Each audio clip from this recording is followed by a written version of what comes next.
July 20ಕ್ಕೆ ನಡೆದಿದ್ದು ಕೇವಲ trailer. Picture Abhi ಬಾಕಿ ಹೈ. ಉಗ್ರ ಹೋರಾಟಕ್ಕೆ ಸಿಜೆಪಿ ಮೆಗಾ ಪ್ಲಾನ್.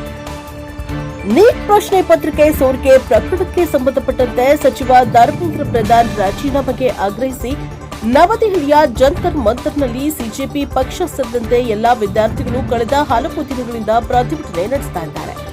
ಈಗ ಇವತ್ತು ವಿಚಾರಕ್ಕೆ ಸಂಬಂಧಪಟ್ಟಂತೆ ದೆಹಲಿಯಲ್ಲಿ ಈ ಒಂದು ಪ್ರತಿಭಟನೆ ಉಗ್ರ ಸ್ವರೂಪಕ್ಕೆ ತೆಗೆದುಕೊಂಡು ಹೋಗಲು ಸಿಜೆಪಿ ನಿರ್ಧಾರ ಮಾಡಿದೆ.